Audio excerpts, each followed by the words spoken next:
Good morning, everyone, and good evening to our international participants. This is July Vegan Leaders Livecast, and today we're talking about the healthcare sector and specifically how to influence the healthcare sector.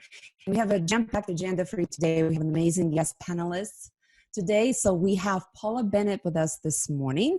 Paula, thank you so much for being here. I know sometimes you have to work on the weekends. I'm so lucky that you don't have to do that today. Thank you very much. So Paula is a certified registered nurse anesthetist. She taught me how to say this correctly, anesthetist. And she works at Baxter Regional Medical Center in Arkansas, where I am as well. So we're both from Arkansas. And I'm so much looking forward to Paula telling us her story and telling us what she is doing in the hospital with the doctors and some of the clients and patients that she's also helping. Dr. Ha couldn't be here in person, but I pre-recorded the interview with him. He is an excellent speaker. He wrote several plant-based articles. He represents Kaiser Permanente, and a lot of insights that I got from the interview with him, I will share with you today in this session. I will have specific examples on how to talk to patients or doctors. So I'm very much looking forward to sharing that with you today. We also have Gail Huskins with me, my lovely co-host, helping me out. Sorry, I'm jumping here in the slides, helping me out. She's going to be helping us out with the instant polls. And of course, myself here also represent Vegan Leaders in Corporate Management. So Paula, Gail, I'll let you explain how we can interact during this event. You bet. If you've attended a live event before, you know that we like polls. We like to interact with you, and we want to hear what your thoughts are and where you are on these topics in particular. So a way that you can do that is to go to pollev.com and Dorina Bachman /176 or Bachma. You can do that from your laptop or from your phone. You can just text Dorina Bachma 176 to 22333. You just have to do that once. You'll be online with this poll, and all of your comments are anonymous. And we just really want to get some feedback and hear your thoughts about this. Other ways that you can interact is to just take your phone off of mute and have a comment, or you can put comments in chat. Okay, so with that, we'll start our very first poll. I'll give you a minute to go to pollev.com /Dorina Bachma 176. We want to know, are you in the healthcare field? Are you a physician extender, a nurse, an employee? Are you in academia or a nonprofit? Or are you an enthusiast, which is the catch-all really for anybody who has a physician or who just is really interested in this topic altogether? So I'll give a couple of seconds for response to trickle in. So far, everybody is falling in the bottom, enthusiast. And please, I'll keep this open. So if you want to go back after we finish, the poll will be open for probably an hour or so. And then I can summarize and tally the results. Thank you, Gail. So that's very interesting. I was wondering if there will be any, except for Paula, definitely, I was wondering if there's going to be any other healthcare professionals here on our live cast. It looks like a lot of us are just very passionate about this topic and want to make a change. And I think this is wonderful. You will find a lot of useful information here today, geared especially to category D. So this is great. So let's address, and let's just go straight to it. Let's address the elephant in the room and ask this poignant question that we all very familiar with. Why are doctors reluctant to recommend plant-based diets or any nutritional therapy, but let's specifically talk about plant-based, for disease management, disease reversal, disease prevention? What is going on? There are many factors. It's a complex problem, very multi-layered, but for this purposes of this livecast, I distill this to 3 reasons that I would like to cover today. And yes, there are more. First of all, doctors are not taught much about nutrition. We all know this is pretty much universal truth. I think they get maybe 20, 25 hours of nutritional studies, but it is not the subject that is front and center in medical curriculum, in traditional medical schools. And then nutrition, unfortunately, has some ways to go before it is respected, at least in traditional medical community, as effective disease prevention and treatment regimen. That is something that a clinician can actually look into at the same time as they're looking into pharmaceutical therapy. It is just not on the same level when prescribing treatment. And then, unfortunately, many doctors are eating the same disease promoting foods. I hope it's getting better, but my impression of a lot of the doctors is they want you to get healthier. They nurture you to health. They're there for you, but they're the worst. And they actually ruin their health so much. A lot of doctors smoke. A lot of doctors don't eat well. A lot of doctors, unfortunately, work crazy hours, third shifts, work all night, do not take care of themselves and work themselves into the ground. I hope it's getting better. I can't quite judge, but that has been my impression. So what is going on? Let's talk a little bit more about plant-based or nutritional therapy. Why is it not respected? Well, you know, in clinical trials, in research and science, there's this golden standard. It's called randomized controlled trials, or there's also like blind placebo something, but it is a golden standard. You separate people into two groups randomly, and one group is doing the therapy that you wanted to do, the other group is not, and then you compare the results. Well, it's very difficult to do in nutrition. It's very difficult to do. One of the things is chronic lifestyle illnesses, blood pressure, diabetes, obesity, you name it. It takes a long time to develop. You can't just say that it happened right overnight. It takes decades sometimes for disease to manifest while it is going on in your body. And then to reverse this disease, you can't just say, eat this vegetable every single day, eat this dish every single day, 3 times a day. It requires a very holistic approach to diet and lifestyle. And then people are people. There's human behavior. It is not that easy. It's one thing to take a pill 3 times a day, but it's the other thing to ask people to choose very strictly specific meals and dishes and diet and stick to it for months and years. It is actually very difficult to do, and it's difficult to draw scientific conclusions in this situation. And then finally, unfortunately, many nutrition studies do have flawed data, and they're conflicting. They're extremely conflicting, and they will say one thing and the other nutritional study will say something else. So this is kind of what we're dealing with. So now let's turn to our guest panelist, Paula. And Paula, tell us a little bit more. As you work in the hospital, and I know you're openly plant-based and you follow pretty much very similar diet to what I do, what has been the reaction from peers and colleagues? And then we'll talk about why you think physicians are reluctant to recommend plant-based nutrition in your perspective. Well, hello. It's really great to be here today. I've been plant-based for almost 5 years now. And I would say the reaction from my colleagues was mostly interest. Why was I eating this way? And what did I hope to gain from it?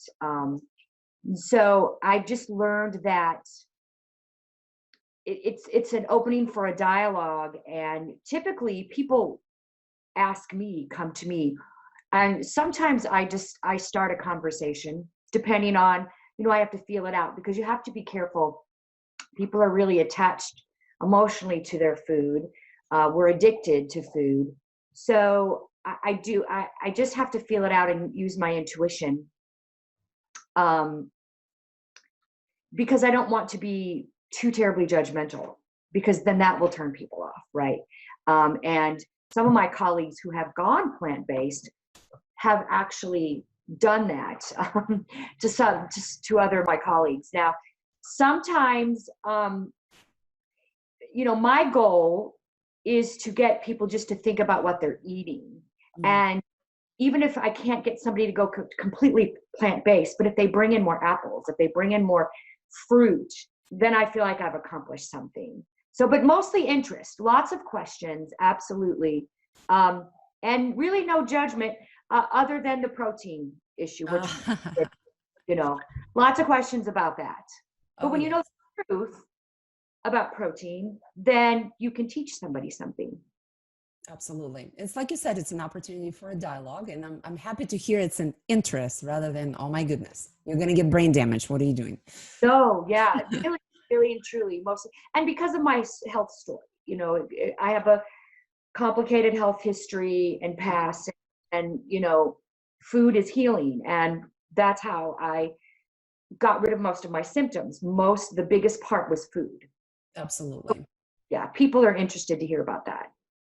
Okay. So in your perspective, what you're seeing, why do you think physicians are reluctant to recommend plant-based diet?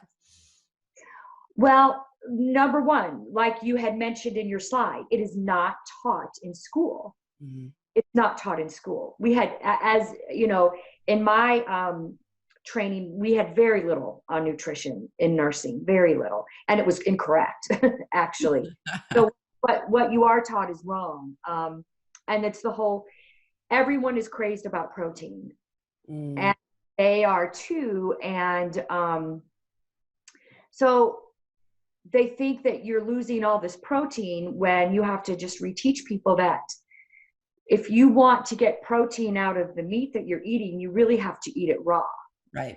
Because when you heat it up, you denature the protein. Correct.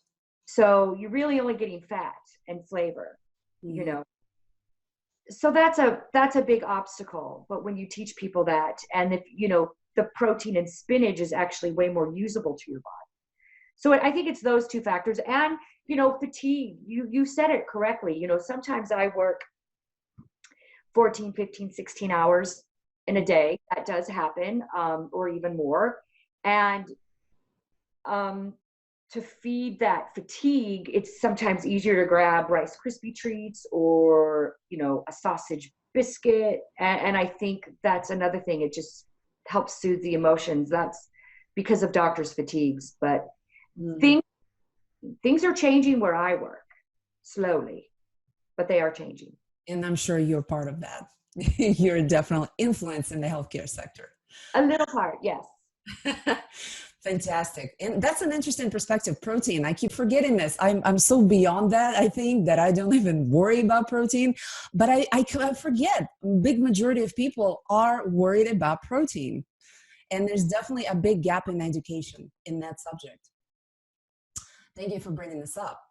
All right, so let's talk, and I will play a real quick some of the answers by Dr. Ha. I asked him similar question. He wrote an article in 2013, Nutrition Update for Physicians, Plant-Based Diets. And how was it received by the peers is what I was asking him. It was basically an article that he wrote in Kaiser Permanente Journal. He talks about a personal story of some of his patients who reversed their cardiovascular disease by going plant-based. And he basically said, we think physicians should start recommending plant-based diets. And that was 7 years ago. And then he wrote another similar article in 2019. And then, of course, I asked him a similar question. Why do you think the doctors are reluctant to recommend plant-based diet? So let's have a listen.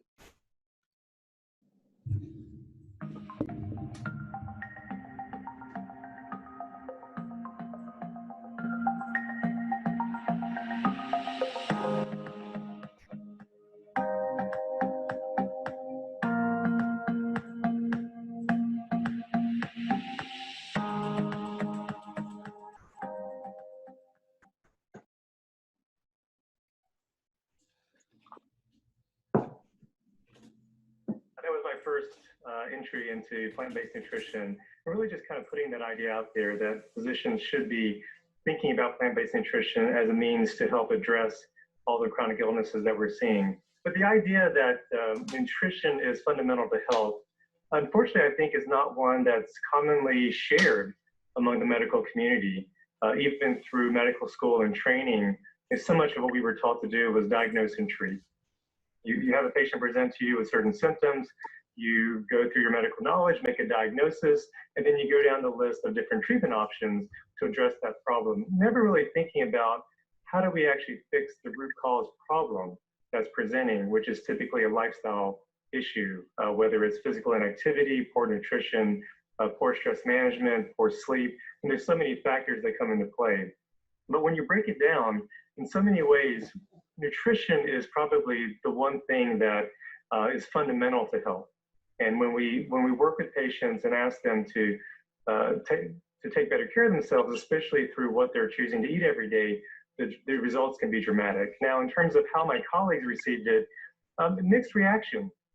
Some physicians, I think, were very open to the idea, interested in learning more. wanting to learn more, whereas others were a little bit dismissive, really saying that, all diets work. There's no one diet better than the other for illness or disease. As long as the best diet the patient can choose is the one they'll stick to.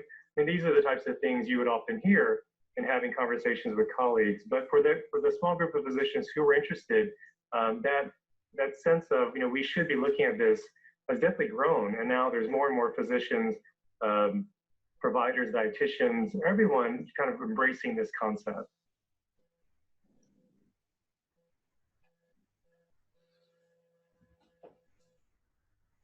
Well, I think it starts with knowledge. If you think about our training, so much of what we learn is, biochemistry and histology, and so many of it is just basic sciences, but very little of it is designed around nutrition and really understanding nutrition as it relates to health. And so I think going through medical school and training, nutrition and food is just really not part of what you're exposed to or what you're taught. Your mentors, your colleagues aren't really talking about it. So when you're developing your own style and your own practice, it's typically not the first thing you think about when addressing a patient. I think the other thing is just a feeling of competence. If you don't really have the knowledge about plant-based nutrition or nutrition in general, then you really don't feel competent to actually go in and have a conversation with a patient and feel competent that you're giving them strong recommendations that will have an impact. That being said, I think when physicians are now getting more questions from patients around nutrition and health, I think there's so many articles and out in the literature talking about what diet is the best for health or longevity. So patients are bringing that to us now, and we're kind of forced to have that conversation, maybe think about our own biases or opinions, and really try to figure out, okay, what should I be telling my patient? So really for physicians, I think we're kind of shifting the pendulum back in a direction of lifestyle and health, whereas for a long time, we were simply focused on what pill can I give you to treat this illness, or what pill can I give you for that illness. We really have to find the balance. So there's some interesting points that Dr. Hai is making, I think. First of all, he was saying definitely competence, right? There's not enough knowledge, and the doctor wants to be the authority. The doctor is expected to be the authority and have the full knowledge of the subject that he or she are discussing with you. And it is true, if putting myself in a doctor's shoes, I don't know much about nutrition. I hear all this kind of different things on Google, and patients keep coming to me. I don't know. I don't know if I can have a very competent conversation with the patient about something I personally do not know about. But I do like what he said. He said patients are bringing this up. They're bringing articles, and I'll tell you how to best talk to your physician about this just a little later. But they're bringing up the subject, and it kind of keeps coming up. And so we can actually take a bit of this push model rather than pull model. We can start the conversations with the doctors, and that's one thing we can do to start influencing and maybe making a bit of a shift there. So I thought that was a really interesting perspective there. So now let's talk a little bit more about nutritional studies. First of all, nutritional science as is underfunded by government. Now it could be good, it could be bad, but there's just not enough attention. It does not receive enough government funding. And because it is not, there are conflicts of interest, right? There's not enough safeguards. To be honest, my personal opinion, I think you agree with this, there's not enough safeguards to watch out for conflicts of interest. And because of this, because government is not paying for it, industry is paying for those nutritional studies, the food and beverage makers.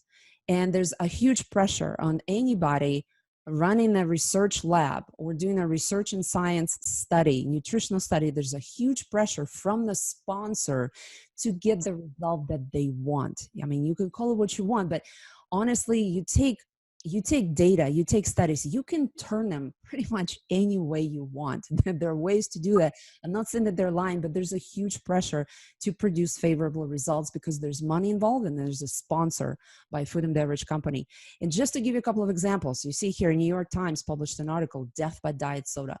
We all know diet soda is not good. We have common sense about this, okay? And the new study found that artificially sweetened beverages can lead to premature death. But then some scientists immediately come back and say, your data has significant flaws there. Your study, I'm not sure this is a very respectable study that we can take. So you can see right there, there's a controversy there. And then this one is an excellent example. Annals of Internal Medicine published this article in November 2019. It was just recent, less than a year ago.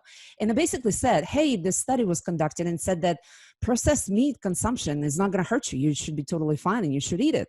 I mean, completely outrageous. And the Physicians Committee for Responsible Medicine filed an official complaint with the, I think it was a trade commission, saying, this is ridiculous. Please retract this article. This article is going to hurt public health. This is not true. So many studies showing that processed meat leads to colon cancer and it's classified as a possible carcinogen.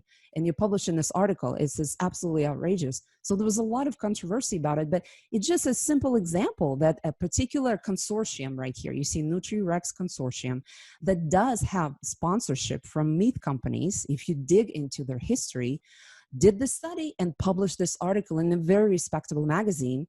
And what happens is, once this comes out, when this studies comes out, the news media, the social media, they pick it up. And to a regular individual, when I go and check my news in the morning, I go MSN.com, CNN.com, whatever, Bing.com. There's a lot of, they're looking for some sensation. They're looking for some eye-grabbing news. They do use that stuff because this is very sensational and controversial. And the first thing you see when you open up your news in the morning and drink your cup of coffee, hey, the study showed that processed meat does not hurt you and you should be totally fine eating it.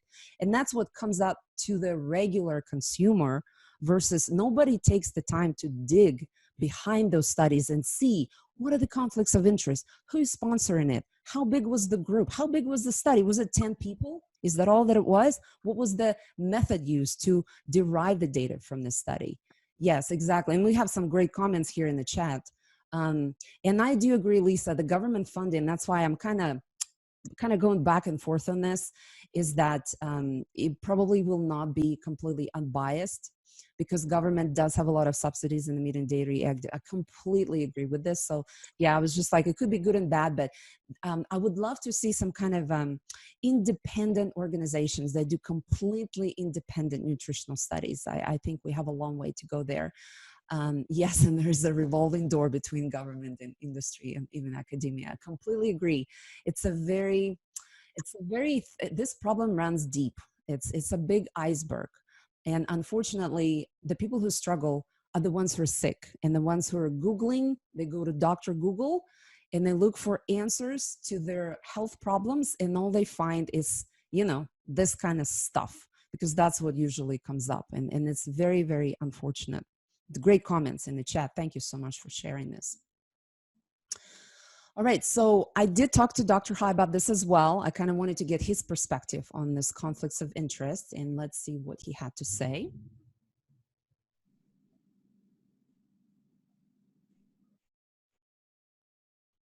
Well, I do think there are just so many studies that come out, every month, it seems. A new study is being promoted in the lay media about, this study showing X, Y, and Z.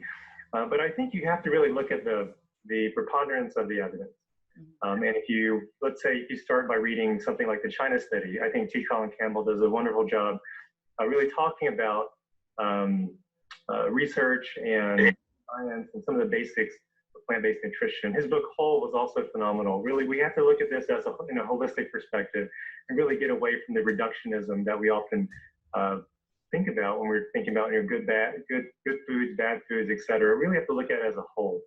And I also think when you look at the work of Dr. Michael Greger with nutritionfacts.org, I really love the work he does because he really is looking at the science. He's looking at the studies to say, this is what the studies show.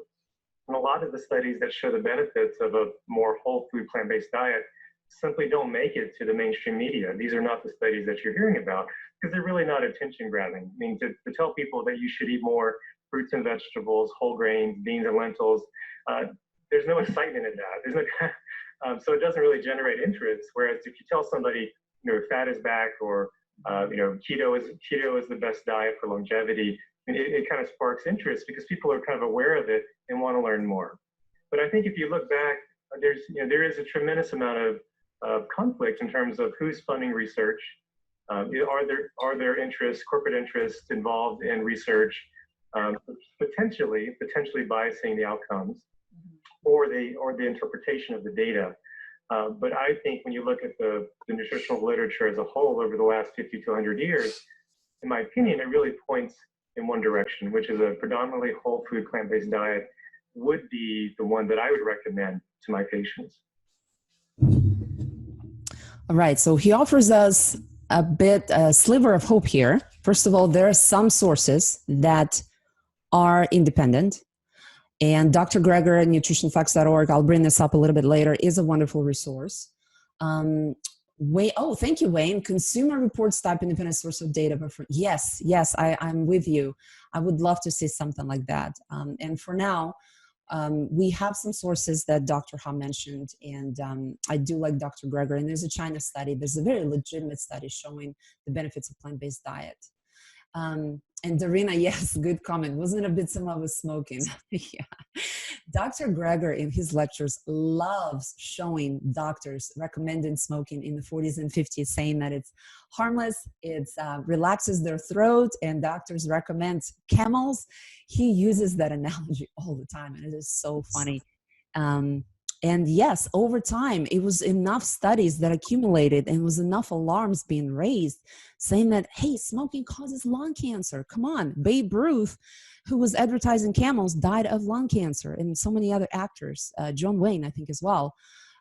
So yes, great point, Darina. And I hope this will be similar thing with the plant-based. There's going to be an inflection point where at some point in maybe 50 years, maybe sooner, some people will still eat meat, but it will be like smoking. They will know there is a risk and they will assume those risks. And there's going to be warnings on the meat packaging that this may cause cancer or disease.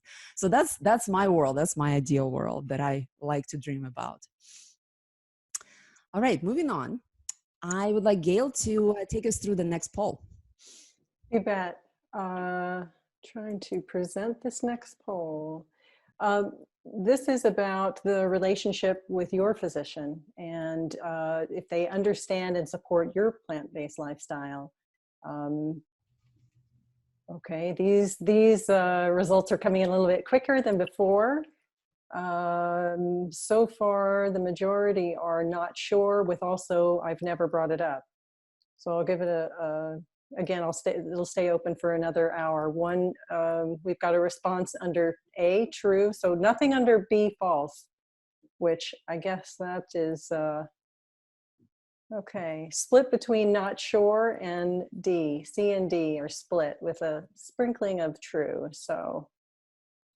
Okay. Gail, can you let Wayne know where they need to go? The poll yes. So if you're on your phone, just text Darina Bockma, DARINA BOCKMA 176. Text that to 22333. You'll be into the poll and you'll see you can just enter a response there. Or if you're on your computer, go to pollev.com/Darina Bockma 176, and then you'll be entered into the poll there. Again, this will stay open for an hour. So if you want to do this after the fact, that's totally fine too. We'll capture your responses. Thank you, Gail. Yeah, and looks like the results are C and D, just one A. Yes. Okay, so the A was me. Oh, okay. The one press A. I mean, I'll just tell you, I did change my doctor. 7 years ago, I think I started experimenting with plant-based, and it just happened. It wasn't exactly because he wasn't supportive. It was just a lot of things happened. It just kind of naturally, I heard about this other doctor from the other person, and she really liked her. I went to visit her, we connected, and I just started seeing her. I never wrote a letter to my other doctor saying, hey, I'm leaving you. I just stopped going there. And the other doctor was fine. He was very nice, and I've known him for a long time, always nice to me and everything. But I felt that he was very, very traditional, conventional. And if I ever brought this up, I could never talk to him fully and completely openly about what I was doing.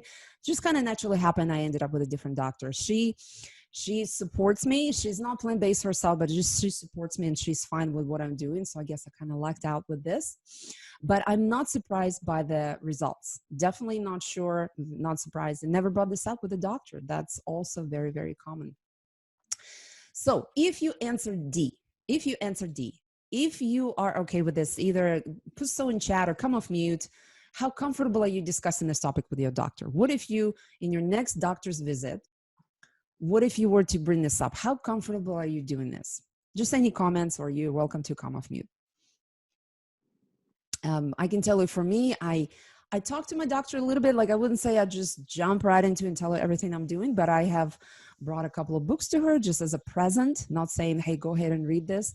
I just said, hey, this beautiful book here that talks about fruits and vegetables, I want to give it to you as a gift. And she was very, very thankful for this as well. So, you know, I don't dive into it too much, but she knows I'm plant-based, and she, you know, orders blood tests twice a year and, you know, checks me out and all that kind of stuff. So I'm happy for that, grateful for that partnership. Hey, Anastasia. Mm-hmm. Hey, this is Wayne. Hi, Wayne.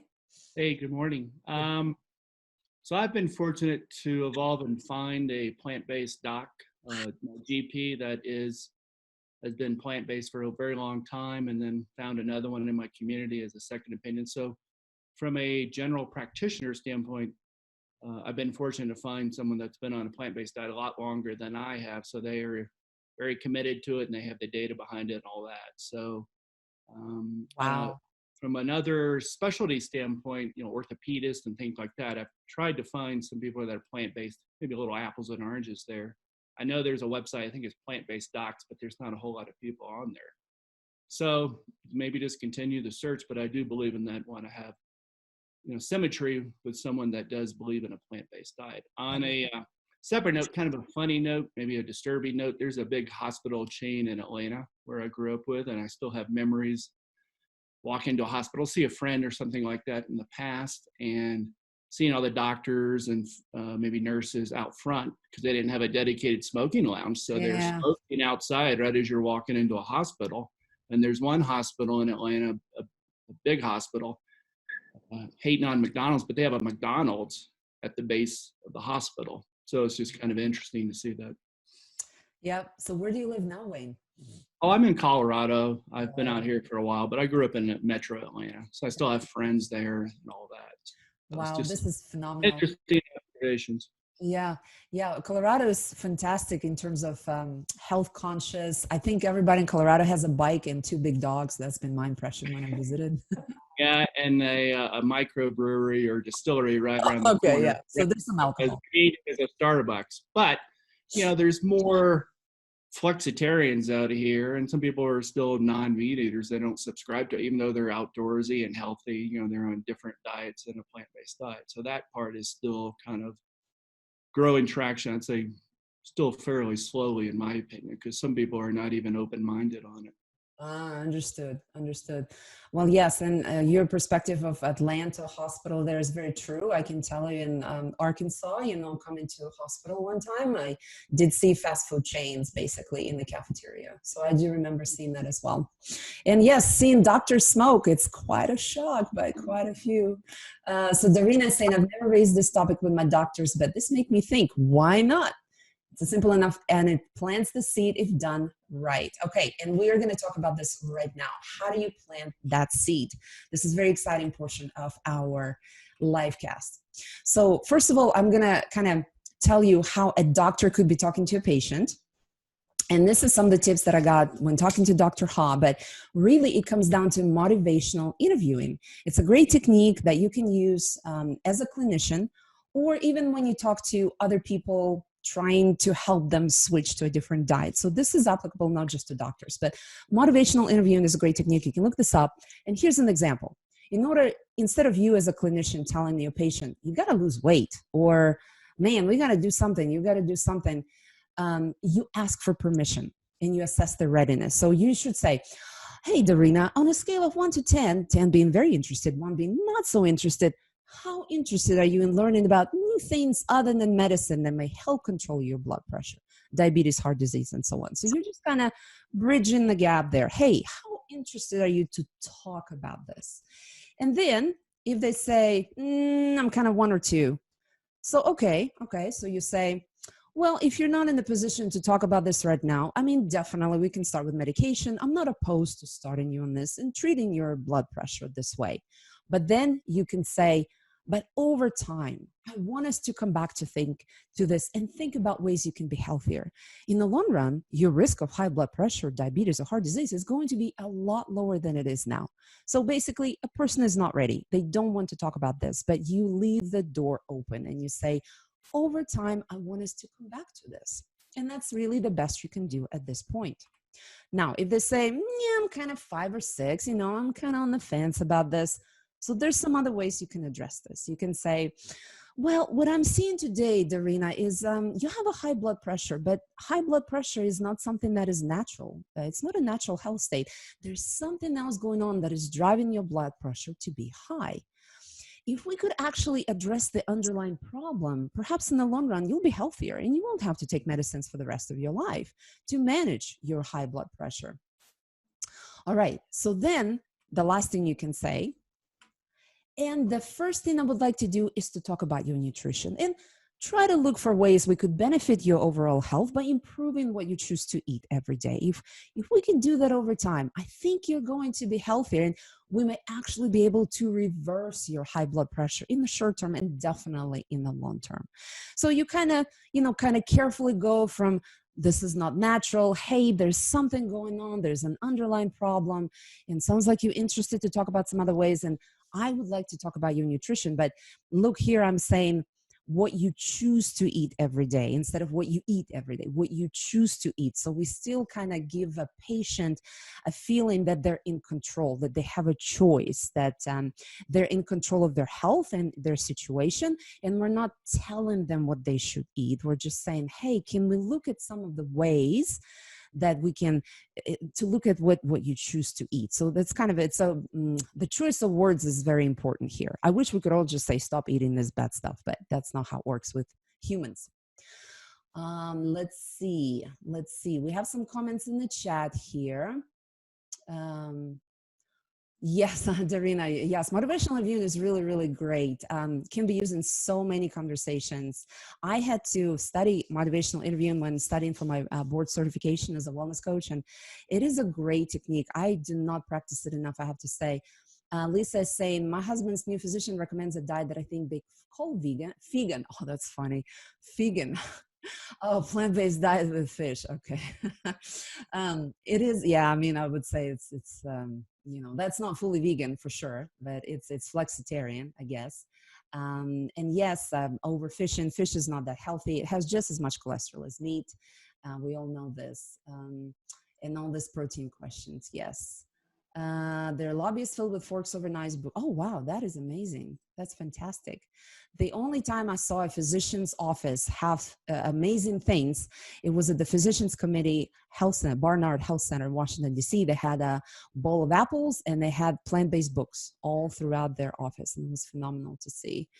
Wayne is commenting, it's interesting how still I see a difference between people accepting the term plant-based versus vegan. The latter has so many negative comments. Yeah, that's pretty unfortunate. To me, vegan just makes so much sense, but plant-based seems to be a milder version and people are more open to talk about this.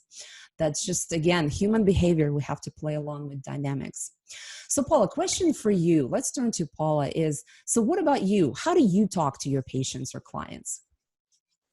So my job is, I work in anesthesia. So I help people when they're, I assess them preoperatively, and then I deliver their anesthesia for their surgery.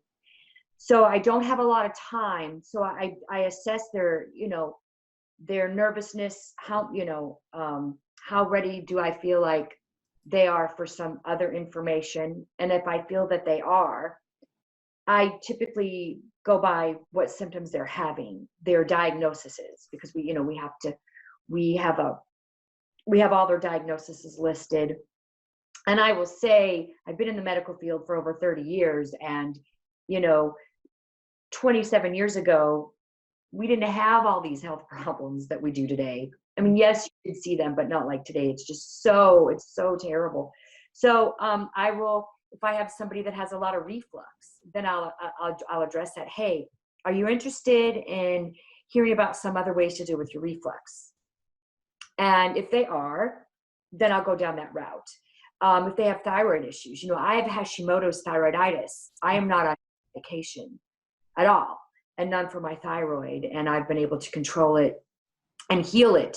So, I look for their diagnoses. High blood pressure, that stems back to fat in the liver, if they don't have any cardiac problems or kidney problems. So that's what I like to do. And I also have, I'll have people in the community. I see people and do some health coaching, and that in that respect, it's a little different. So it just depends on the scenario that you're in. If people come to me, then I can talk for a longer period of time about what food does. And I like to use the movies, Forks Over Knives, What the Health, such a great film.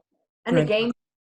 the Game Changers, especially because that addresses protein. That addresses, you have to have meat to be strong.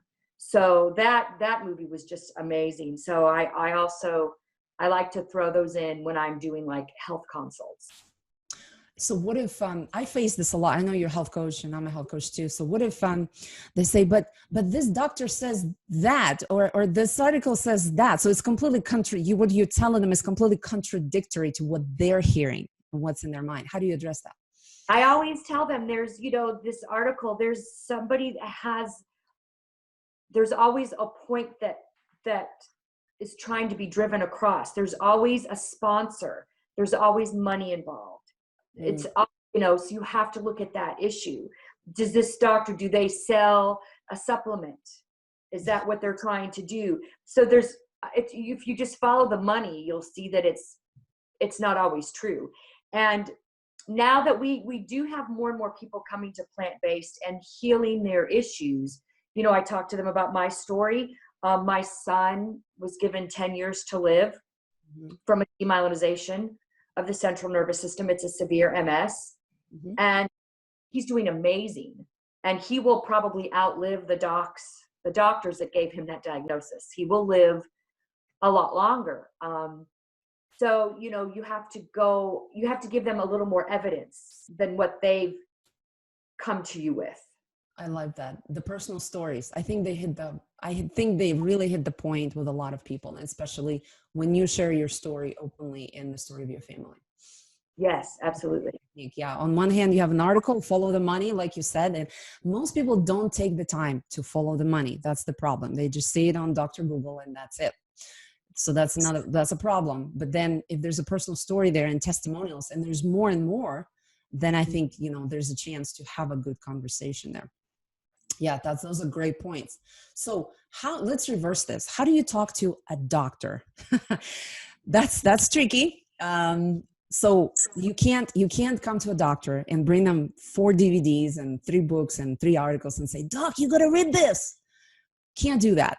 I wish. It's not going to go well. Not because doctors are bad people or have big egos, but it's just not a good approach. What you can do is you can ask them for their opinion. Hey, doctor, I've been reading about plant-based nutrition, whole foods. I heard about benefits of going vegan. And what is your opinion about this? Ask them for their opinion, because that still shows, hey, you're the expert. I want to know, what do you think? And if the doctor says, well, I watched Forks Over Knives, I watched Game Changers, I'm aware. I don't know much about it, but I'm aware. That opens the door that you can have a conversation. But if the doctor says, ridiculous, that's all nonsense, then honestly, I'll tell you, it's time to look for another doctor if that's that important to you. And there are plenty, like Wayne said, there are doctors who are plant-based. You can find doctors you can connect with, or at least somebody who will support you. May not be a plant-based doctor, but they will support you. So even if you have a long-established relationship with a doctor and your entire family and your mom and your granddad were seeing this doctor, it's your health, and maybe it's time to choose a different doctor. Now, if the doc says, I don't know much about it, but, I'm familiar, then you can say, hey, well, this is what I read, and I'd like to try this for my high blood pressure, diabetes, or heart disease. And then you say, would you support me if I were to try this and needed your help to keep track of my blood pressure or adjust my insulin or decrease my medication? Can we work together to do that? So that's a great approach because you're asking them for help. You're asking them as an expert, and you're asking them to do something that they're really good at. They will be able to help you track your blood pressure. They will know when to adjust your insulin, and they will know when it's time to decrease your medication because your symptoms are going away. So the doctors, this is their area of expertise, and you're making them feel very comfortable in doing that. Let's see. Let's look at some of the comments here. Okay, so yes, so Darina said she's going to talk to her doctor, which Darina, let us know how it goes. We talked about this. So Selena, I think vegan does bring up some of the ethics definitely there for sure. And it is uncomfortable to a lot of people. And yes, it gets into the political arena and environmental. It gets into a lot of touchy subjects rather than just I'm picking this beautiful vegetables and fruits to eat. Oh yes, Game Changers was an amazing movie. I completely agree. I love that movie. I do recommend it a lot. Okay, so Darina, you have a question for Paula. Do the hospitals and industry in general have any opportunity for plant-based professionals like you to join committees to influence their colleagues? Like help write new guidelines, organize a lunch, learn for colleagues and stuff like that. Paula, what is your opinion? Not at the facility that I'm currently working. Boy, would that be amazing. And maybe that's something I can work on in the future. Some of the docs that I work with are moving toward plant-based. And I know that's something we're going to talk about in a minute, but no, not at this point. Gotcha. Not at this point, but you put a little bug in my ear. So that's something I can think about. Yeah, there's that. There's plenty of things that can be done. So Paula, and speaking of, I want to hear some exciting stories there of how you work with some of the doctors and what you've done. Yeah, so everyone thought that I was just trying to lose weight. That's why I changed my diet, and it had nothing to do with my weight. I mean, yes, I care what I weigh, but it had to do with how I was feeling in my health. And one doctor in particular who would just tease me in a good-natured way. I had a blender. I have a blender at work, and I make smoothies for lunch for myself. And he would take a picture of the cookie. He would put a cookie and take a picture of it and send it to me, and would get a good laugh out of that. And one day I said to him, I eat this way because I was sick. And I told him my story and my history and how I'd been getting better and my symptoms were falling away. And the next week he was eating like I was. So you really never know. And this doctor then, depending on the patient's, their diagnosis and what was going on, I have heard him suggest plant-based eating. Ooh. So you can just, your story can affect one person who can then affect so many other people. And for quite a while, I was actually making smoothies for a lot of the docs at the hospital. I would go shopping for all the stuff. I would go into work early, and some of the staff members too. I was making smoothies for that they would drink for lunch. Spinach, bananas, wild blueberries, wheatgrass, juice. And I had to stop because it got to be so much. So many people. Mm-hmm. They wanted that, but it was just, again, my personal story. I had so many symptoms and was so very sick, and then Michael Greger is a very good resource for a physician who wants some data. They tend to really grab onto that, to nutritionfacts.org. So, wow, I do remember you were making smoothies, and it's a lot of work. Kudos to you for doing that. I know they covered the cost of ingredients. I think they paid you, gave you some donations. Thank goodness, a little bit for your time there. Yeah, I made $1 a smoothie. I thought $1 smoothie is worth the time. And I just want people to see how they feel when they bring in some good stuff. And some docs that I work with haven't changed 100%. Some have just brought in some good food. So look, I'm happy with any little change I can get. I don't get too judgmental. Lots of people that I work with now are doing keto. That's kind of gone through some of the staff that I work with, and they'll even come to me and say, well, I'm doing keto. They feel like they have to confess. I don't, I think it's really important that I don't judge, and I just say, you just do what you have to do. But when they ask me questions, when they say, well, what do you think about keto? Well, then I'll talk about it. Yeah, that's a good, actually, I like what you're saying there. You don't just immediately blurb your opinion out. If they ask you, then you say, this is what I really think. Yeah. I think that's important because you might turn somebody off that might want to come to you later for some. Yep. Yep, that's a good point. Have to tread it lightly. Of course, me with my patients, I just want to say, no, you're ruining your health. But I can't. I have to teach myself. I have to force myself not to say it. Excellent, excellent techniques. And I know that the docs in your hospital are eating better now, thanks to you. So this is awesome. And the patients benefit. You have a doctor who's healthier, whose brain is working better, and who has better energy. It's better for the patient. Absolutely. Yes, absolutely. Phenomenal. All right. So I will skip, in the interest of time, in the replay, I will publish a complete interview with Dr. Ha. He's got so many more things. But let me talk to you a little bit more about wellness committee. This is what Darina was asking Paula, is anything exists in the hospital? If you have bad food in the hospital or in your medical school, what can you do? Dr. Ha's recommendation is to see if there's a wellness committee. Does one exist? You might have to start one, honestly, but does one exist? And does organization really prioritize employee wellness in your organization? Maybe this wellness committee conducted a survey to see what really interests employees in terms of nutrition. Maybe they just they're interested in losing weight or tobacco cessation, and that's all they care to know. But if there's really interest in eating healthy, then you've got something. Now, here's the biggest thing. If that committee exists, which would be amazing, and this committee has the authority to establish guidelines, then you have a way in to make a change. This committee could be creating some guidelines. For example, what should be served at lunch?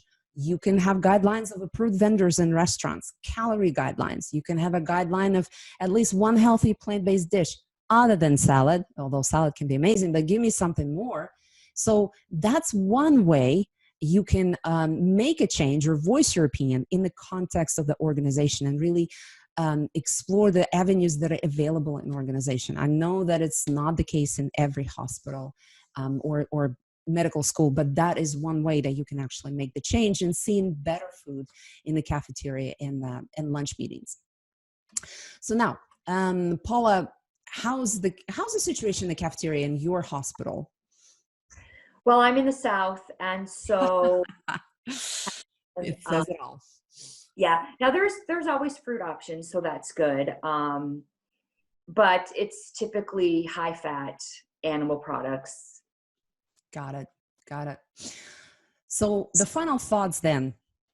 What do you think one thing that we can do, and most of us are enthusiasts, looks like, on this live cast. What do you think one thing we can do to start making a difference in the healthcare sector? Well, just talk to your doctor. See, that is amazing. The more dialogue that we have with the physicians who are actually giving advice on health, talk to your doctor. Just like I said, I've talked to a lot of different doctors, and so many of them will agree with me, even if they're not willing to make changes. But the one physician that made the biggest change, who eats completely plant-based, is now talking to other patients. Wow. So, and telling your stories without judgment, and looking for opportunities. There's always opportunities out there. I use social media as a platform for food. I post food. I try to do it 2 or 3 times a week, depending on my schedule. And I have so many people now that say, oh, they're juicing now. They're eating more fruit. Some have gone plant-based. It's just getting the information out there. I do see your posts, and I love seeing them, and I always heart them. So thank you for doing that. You're welcome. That is a great pointers here. So we're coming to a close here. I want to leave you with some sources. These are the sources that I wanted to pick the sources. If you need to have a conversation with somebody at work, with your friend, with your peer, with your doctor, I want to arm you with some things that will help you make a good argument. Then the one thing here on YouTube, there's a great video by Michael Greger, Why Doctors Don't Recommend a Vegan Diet. Fantastic video. And he's a funny guy too. I mean, you're going to laugh watching this, but he does talk very openly about some conflicts of interest, and just a great video to watch. Dr. Klaper, he is a retired doctor. He travels to medical schools and he talks to medical students. And there's a great YouTube video of him saying, what I wish I learned about nutritional medical school. Excellent, excellent lecture. Strongly recommend that you watch this. And he does list even some studies that are very respectable. Physicians Committee has a whole podcast that you can explore. And Dr. Kutz has a TEDx talk, The Road to Health. And then finally, I wish I knew about this earlier, YouTube channel called Advanced Motivational Interviewing for Clinicians. You can see role-playing videos there of a doctor, for example, talking to a patient who has diabetes and convincing her that she needs to change her diet. And it breaks down the techniques in motivational interviewing. I love that. That's a great channel and great resource. Now, what are some of the scientific articles that you can use in your arguments on your speeches? The Intensive Lifestyle Change is a classic now. It was published in 1998. Dr. Ornish, I think we all heard about him. I think he ended up on the cover of Times Magazine in the 80s, because he proved that with a simple diet change, the arteries are going to get unblocked. And he has pictures of arteries before and after, basically people saving their lives with diet, plant-based diet, when were about to go on medication. So that's a classic. And then when I talk to you about that the randomized control trials are very difficult nutritional studies, well, there's a technique, Dr. Kotz worked on this. It's called hierarchies of evidence applied to lifestyle medicine. They have worked out a new technique of proving that nutritional studies do have health benefits. So it's a little bit different technique than randomized controlled trials. It looks at strength of evidence, a very scientific article, but there are ways to prove that nutrition does save lives, even if randomized control study is not available. And then we did talk about China study. I think everybody knows China study, but there's a Geico study, and that was done by the Physicians Committee. And it is a randomized controlled trial, actually, and the results were fantastic. So you can always reference that in your speeches. PCRM.org is Physicians Committee for Responsible Medicine. They have great section on clinical research. You can find plenty of articles supporting your pitch that plant-based is great. And then they have a nutrition guide for clinicians. And I have this, I don't know if you can see this.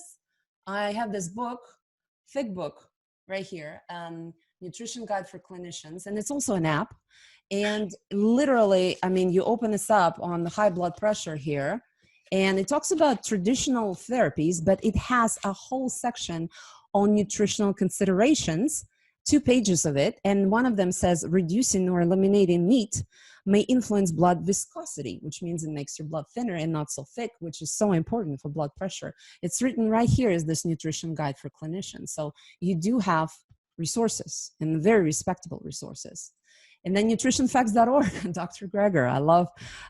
This is the guy who does not mind going through really boring, confusing data and all those studies that are written in a language that nobody can understand. He distills it down for you, presents it in a very straightforward way, and explains, and he proves that plant-based diet is so important for our health. It's a great resource. Do check it out.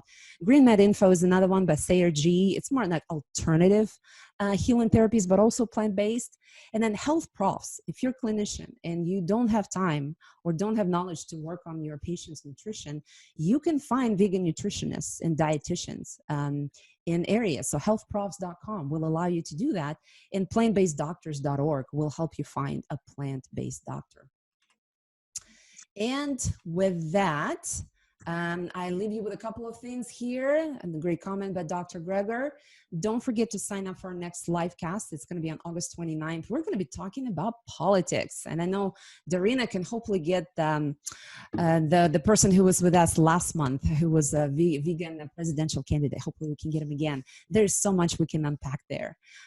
We feel free to contact us here. There's some of our contact information. If you want to sign up for a newsletter, veganleaders.com, we have a newsletter there, and we have a support us section as well. And with that, I am going to stick around for just a few more minutes. We had a lot of good comments in the chat that we are definitely going to save. Anybody wants to have any final words, anybody wants to come off mute, feel free. Or if you have to jump and get on with your Saturday, by all means, we very much thank you for being here. And thank you so much, Paula, for your time, your perspective. And I love what you're doing. I support what you're doing. It's always a pleasure talking to you. It was a pleasure to be here. Thank you. Thank you very much.